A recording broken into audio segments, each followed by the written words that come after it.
fil des années, les logos deviennent de plus en plus minimalistes et simples. Et si vous le remarquez bien, la plupart de ces logos ont des formes très basiques. Beaucoup de designers ne le savent pas, mais sachez que des formes de base, comme par exemple le cercle, le triangle ou le rectangle, ont un impact très puissant sur la perception et l'émotion de celui qui le perçoit. Aujourd'hui, nous allons entrer dans le monde de la psychologie de ces formes basiques en répondant à une question. Comment utiliser cette psychologie-là pour designer un logo? Restez jusqu'à la fin, vous aurez la réponse à cette question. Commençons par le cercle. Alors, le cercle est une forme associée à l'harmonie, l'inclusion et la perfection. Les logos qui utilisent les cercles transmettent souvent ce sentiment de communauté, d'amitié et de connexion. Un exemple classique est le logo de Target. Target est une grande entreprise américaine de vente au détail. Il propose une large gamme de produits allant des vêtements et des articles ménagers aux produits électroniques, aux jouets, aux produits de beauté et plus encore. Alors, le logo rouge représente l'objectif et la cible à atteindre, tandis que le cercle blanc et le point rouge symbolisent l'attention et la précision portée au détail. Un autre exemple est le logo olympique.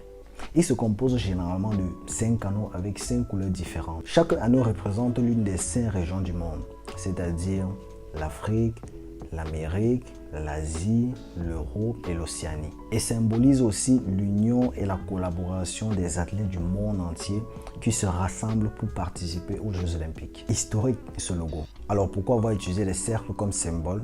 Justement parce qu'il est conçu pour inspirer un sentiment de communauté et d'unité. Passons au carré. Le carré est une forme stable, équilibrée et ordonnée. Les logos qui intègrent des carrés véhiculent très souvent ce sentiment de fiabilité, de professionnalisme et de stabilité. Prenons l'exemple sur le logo de Microsoft. Il se compose de 4 carrés avec des couleurs aussi différentes. Un autre exemple de logo est le logo de la BBC. Il signifie British Broadcasting Corporation. Il est immédiatement reconnaissable et associé à l'une des plus anciennes organisations médiatiques au monde. Alors, le logo se compose de 3 lettres, B, B et C, et chaque lettre est représentée en espace négatif à l'intérieur d'un carré noir. Ce logo est conçu pour représenter la qualité, la crédibilité et la stabilité dans les médias. En troisième position vient le triangle. Le triangle est une forme énergique et dynamique. Il faut savoir que les logos qui utilisent des formes triangulaires transmettent parfois ce sentiment de croissance, de dynamisme, d'action et de mouvement. Et un bon exemple de logo est le logo d'Adidas. Il se compose de 3 bandes parallèles et ces bandes sont positionnées de manière à former une forme dynamique, évoquant un mouvement et une performance. Et quand on utilise des grilles sur ce logo,